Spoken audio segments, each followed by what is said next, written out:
बहुपदों के गुणनखंड में, शेषफल प्रमेय, गुणनखंड प्रमेय, मध्य पद और इन सबका गुणनखंड बताना है। तो सबसे पहले शुरू करते हैं शेषफल प्रमेय। किसी भी बहुपद का गुणनखंड कब आपका उस पद का वह गुणनखंड कब होगा, यह चीज आपको कल हम भाग देकर एक बताए थे। जैसे मान लें 15 में 2 का भाग देते हैं, 6 बार भाग गया, शेष 3 बच गया, यानी शेष जब तक बचता जाएगा तब तक यह पद इसका गुणनखंड नहीं होगा। उसी तरह कोई भी बहुपद यदि दिया गया है 3x plus 2 3x² plus 2x plus 5 मान लीजिए दिया गया है, इसका गुणनखंड होगा जब वह पद जो इसमें भाग देने पर इसका शेष, जैसे यहाँ हमने बताया शेष बच गया, इसमें उस पद से भाग देने पर, जैसे 15 में 5 से भाग दें तो 3 बार में पूरा का पूरा कट जा रहा है, यानी शेष जब 0 आ जा रहा है इस पद। उसी तरह इसी मान लीजिए एक बहुपद px है जिसका मान इतने है और gx कोई मान दिया गया है जिससे भाग देने पर यदि इसका मान 0 आ जाता है, यह gx इस पद का गुणनखंड होगा। दूसरा गुणनखंड प्रमेय पे चलें। शेषफल प्रमेय से इस तरह यानी भाग देकर आप देख लेंगे। दूसरा गुणनखंड प्रमेय से क्या होता है, मान लीजिए एक पद आपको दिया गया है px बराबर x² प्लस 9x प्लस 10, यह इस तरह का समीकरण दिया गया है। इसमें x का कौन सा मान रखें जो इस पद का मान शून्य हो जाए, पूरे व्यंजक का मान शून्य हो जाए। जैसे मान लें यदि x का मान हम ऋण 1 रखें तो देखें इसका पद का मान 0 होता है। यदि x बराबर ऋण 1 रखें तो देखिए क्या आता है, x ऋण 1 का वर्ग धन 9 गुणे ऋण 1 धन 10, यानी 11 ऋण 9, यह 0 नहीं होगा, यानी x प्लस 1 इसका एक गुणनखंड नहीं होगा। यानी x बराबर ऋण 1 रखने का मकसद यह है कि x प्लस 1 इसका एक गुणनखंड होना चाहिए, लेकिन यह 0 नहीं हो रहा है, इसलिए इसका एक गुणनखंड प्रमेय में यह है, यदि कोई मान दिया गया है gx पद, मान लीजिए gx दिया है x प्लस 1, दिखाना है आपका इस बहुपद का गुणनखंड है कि नहीं, तो आप इससे या तो इसमें भाग दे दें और नहीं तो x बराबर x का मान, इस पद का मान 0 के बराबर डिनोट कर दें, x प्लस 1 बराबर 0, यानी x बराबर या इसका गुणनखंड है। अब दूसरी चीज तीसरे पीरियड आता है मध्य पद का गुणनखंड, यानी इसमें एक जनरल इक्वेशन मैं लिख दे रहा हूं, x² plus bx plus c, यानी इस तरह में का गुणनखंड करने के लिए आपको एक रूल मिलता है, पहले भी पढ़े होंगे, यानी बीच वाले पद को ऐसे 2 खंडों में तोड़ें, यानी b को ऐसे 2 खंडों में e और f में तोड़ें, जिन्हें जोड़ें या घटाएं, जिन्हें जोड़ें या घटाएं इसका मान b के बराबर होता हो, और यह नहीं कितने में आपका गुणनखंड हो गया। अब इसमें एक शर्त और आती है, a और c का गुणनफल e और f के गुणनफल के बराबर होता हो। इस तरह लेकर इस मध्य पद का गुणनखंड करेंगे तो आप इसे गुणनखंड प्रमेय का मान निकाल सकते हैं। इसके बाद तीसरा रूल यह आता है, यदि 3 घातों का इससे बड़े घातों का आपको मान दिया है, इसका गुणनखंड कैसे करेंगे। इसके गुणनखंड 3 घातों वाला है, इसके गुणनखंड के लिए आता है जो कांस्टेंट पद दिए गए हैं। देखिए इसमें कांस्टेंट पद 5 आया है, यदि जो कांस्टेंट पद है अचर पद, इसका हम गुणक लिख लें, इस किन किन संख्याओं से कटेगी, या किन किन संख्याओं से कटेगी, प्लस माइनस 1 और प्लस माइनस 5, यही 2 गुणनखंड है। यदि धन 1 रखने पर यह पद 0 हो जाता है तो x प्लस 1 इसका x माइनस 1 इसका गुणनखंड होगा। यदि x बराबर 1 रखने पर, यदि x बराबर ऋण 1 रखने पर इसका मान 0 होता है तो x प्लस 1 इसका गुणनखंड होगा। इस तरह आप इसका गुणनखंड करते हैं और इसी आधार पे आपको प्रश्नावली में क्वेश्चन हल करने के हैं जो मैं अब बता रहा हूं। हाँ देखिए प्रश्नावली 2.4 से पहला क्वेश्चन यह दिया गया है, पी एक्स बराबर X cube plus X square plus X plus one, G X बराबर एक्स प्लस वन, यानी यह है इसका गुणनखंड है कि नहीं, शेषफल पहला।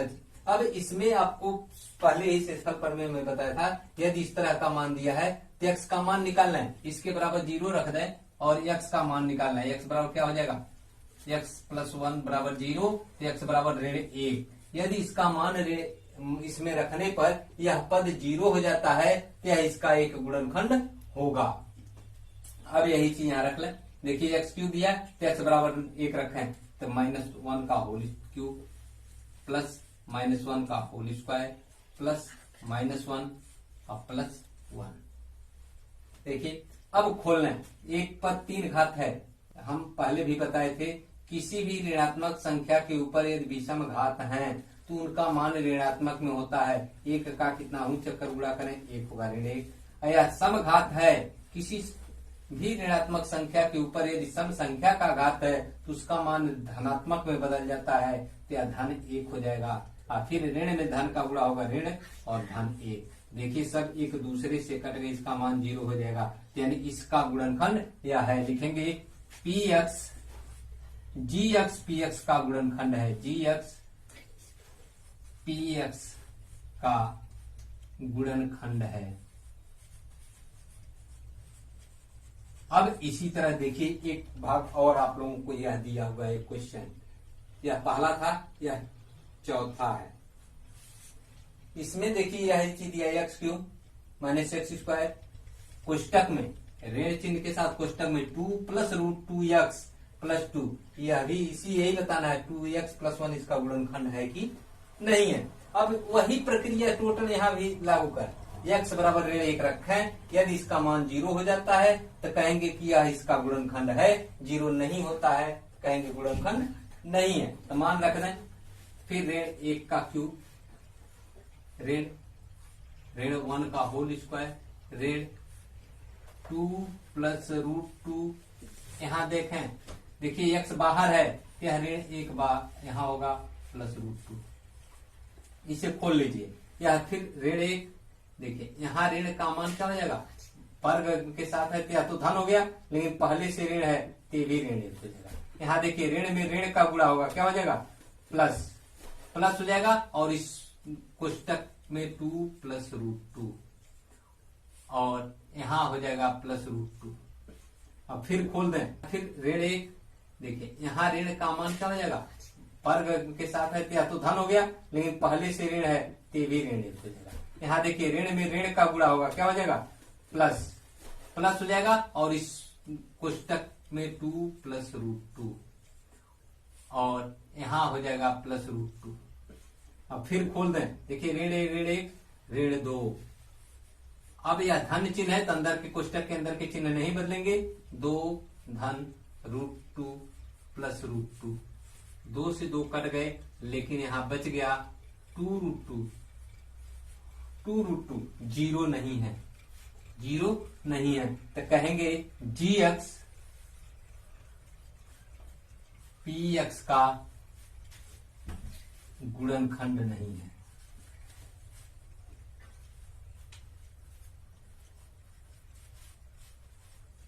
अब इसी तरह दूसरे क्वेश्चन में देखें, दूसरे क्वेश्चन में यह दिया है जी एक्स पी एक्स का गुणनखंड है कि नहीं, यदि पी एक्स बराबर इतना और जी एक्स बराबर इतना। चाहे तो इस तरह भी कर सकते हैं, लेकिन यहाँ आपको एक दूसरा नियम जो गुणनखंड पर में हम बताए थे उस तरह भाग देकर भी देख लें, तो भाग देकर हम आप लोगों को बता दे रहे हैं क्या होगा उसके अनुसार देखिए। और इस तरह भी कर सकते हैं, तो भाग देने वाली प्रक्रिया कर लें, 2x³ plus X square minus 2x minus 1, किससे भाग देना है, x प्लस 1 से भाग दे दीजिए। अब भाग देने के लिए इसके पहले भी बताए थे, इसका केवल मिलान करते हैं, 2x³ है, 2x³ में यानी x में किसका गुणा करें, 2x³ हो जाएगा 2x², 2x² से गुणा करते हैं तो 2x³ बच जाएगा प्लस 2x²। अब क्या करें, घटा दें, कैंसिल, बचा कितना, x² माइनस 2x माइनस 1। अब किसका गुणा करें, देखिए x² है प्लस x का, तो आ जाएगा एक्स स्क्वायर प्लस एक्स,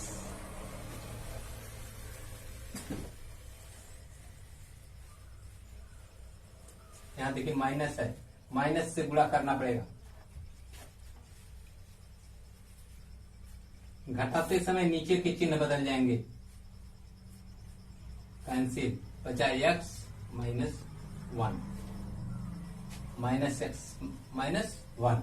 अब किससे गुणा करें? ऋण एक से, ऋण एक से गुणा कर दें तो ऋण एक्स ऋण वन, घटा दें प्लस प्लस यानी जीरो, देखिए कट गया साथ, मान जीरो हो गया। जी एक्स पी एक्स का गुणनखंड है। इस तरह इसके शेष भाग आप लोग हल करेंगे और क्वेश्चन नंबर 3 और 4 को फिर मैं बता रहा हूँ। हाँ बच्चों, अब क्वेश्चन नंबर 3 देखें। क्वेश्चन नंबर 3 में दिया है के का मान ज्ञात करिए यदि x minus one P x दिए गए बहुपद का गुणनखंड है। आपको अभी हम बताए हैं यदि इस पद का यह पद गुणनखंड है तो इसका मान इसमें रखने पर यह जीरो के बराबर हो जाना चाहिए। तो हमें के का मान ज्ञात करना है, तो लिखेंगे चूंकि x minus one P x का गुणनखंड है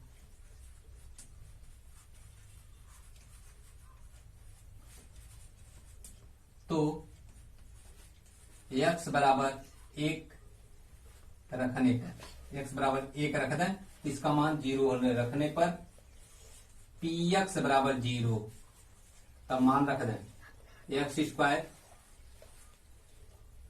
प्लस एक्स प्लस के बराबर जीरो। तो एक्स के स्थान पर क्या रखें? वन, वन का स्क्वायर प्लस वन प्लस के बराबर जीरो। दिस सिंप्लाइज किसके होगा? एक एक मिलकर क्या हो जाएगा? एक का वर्ग एक धन के बराबर जीरो, यानी दो धन के बराबर जीरो, इसलिए के बराबर ऋण दो, यही आंसर होगा। इसी तरह शेष इसके भाग जो दिए गए हैं उनको हल करेंगे। अब क्वेश्चन नंबर 4 में देखें, जो मध्य पदों का गुणनखंड हम आप लोगों को बताए थे, यानी इस बीच वाले पद को ऐसे दो खंडों में तोड़ें जिनका गुणनफल, हमेशा याद रहे, जिनका गुणनफल इन दोनों के गुणनफल के बराबर है। देखिए 6 और 6, यह ऋण 6 या धन 6 है, इन दोनों का गुणनफल कितना होगा? ऋण 36। अब 5 को ऐसे दो खंडों में तोड़ें जिनका मान जोड़ने या घटाने पर 36 आए लेकिन गुणा करने पर ऋण 36 आ जाए, तो आप 36 का गुणनखंड कर दें तो मिल जाएगा 9 और 4। जैसे 36 का मैं यही आपको गुणनखंड करके दिखा दे रहा हूं। 2 से काट दें 18, फिर 2 से काट दें 9, 3 से काट दें, फिर 3 से काट दें, एक आ गया। देखिए इन दोनों को एक साथ ले लें, इन दोनों यानी 9 में से 2 को 4 को घटा दें, 2 का गुणा करेंगे 4 और 3 का गुणा करेंगे तो 9 में से 4 को घटा दें, आपको 5 मिल जाएगा। अब इसी तरह इसका मान लिख लें, 6x square plus 9x minus 4x minus 6। अब यहां से क्या कॉमन होगा? अब इन दोनों में देखिए कौन सी अंक कॉमन हो सकती है। इन दोनों से हम देखें तो 3 कॉमन हो जाएगा। 3x कॉमन ले लें, 3x कॉमन ले लें, यहां पर जाएगा 2x। देखिए 2x का गुणा करें 6x स्क्वायर हो जाएगा। यहां से 3 कॉमन हो गया तो प्लस कितना बचा? केवल 3 बच गया। अब इन दोनों में देखें, देखिए इसी तरह का पद यहां भी मिलना चाहिए। ऋण 2 कॉमन ले लें तो पुस्तक में बच जाएगा 2x प्लस 3। अब इसका मान लिख लेंगे 2x प्लस 3 और एक पुस्तक में 3x माइनस 2। इस तरह इसका गुणनखंड शेष भाग का करेंगे। अब चले क्वेश्चन नंबर 5 में, जो आप लोगों को हाईएस्ट घात वाला बताए थे। यदि 3 घात का है इसका गुणनखंड करने के और भी नियम है, लेकिन सहज नियम यही है कि जो कांस्टेंट पद होते हैं उसका गुणक लिख लें। इसके गुणक क्या क्या होंगे? 2 का प्लस माइनस 1 प्लस माइनस 2, यानी इस प्लस माइनस वन में धन एक रखे तो यह बहुपद 0 हो जा रहा है। धन एक रखने पे यह बहुपद 0 हो जा रहा है, तो x माइनस वन इसका एक गुणनखंड हो जाएगा। धन रखेंगे तो उसके विपरीत चिन्ह, ऋण रखेंगे तो उसका धन चिन्ह आ जाएगा। तो इसमें जरा इसको रखकर चेक कर लें। x बराबर 1 रखने पर, x बराबर 1 रखने पर, अब x बराबर 1 रखना है तो देखिए ऋण 1 का घन, ऋण 2 गुणे 1 का वर्ग, ऋण 1 धन 2, खोल दें। 1 का घन 1 धन 1 का वर्ग 1 ही होगा, ऋण 2 हो जाएगा, ऋण 1 धन 2। देखिए सब कैंसिल हो गए, 0 आ गया। यानी x माइनस वन इस बहुपद px का एक गुणनखंड होगा।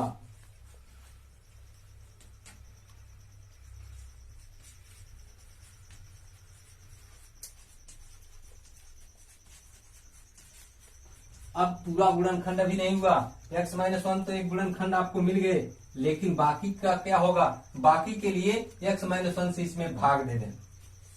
x माइनस वन से इसमें भाग दे देंगे, आपको जो पद मिलेगा वह द्विघात के रूप में मिल जाएगा, और उसका फिर आप इस क्वेश्चन 4 की तरह भाग देकर आप मान निकाल सकते हैं। अब भाग दे दें। देखिए x क्यूब लाना है, एक्स स्क्वायर से भाग दे दें तो बच जाएगा x square minus x cube minus X square, हटा दें कैंसिल। यहां बच गया minus X square minus x plus 2। अब किससे भाग दे दें? प्लस एक्स से, माइनस एक्स से, माइनस एक्स से भाग दे दें, कर दीजिए। क्या बच गया? Minus X square minus minus plus x, हटा दें, plus minus cancel, minus 2x plus 2। अब किससे कर दें? 2 से,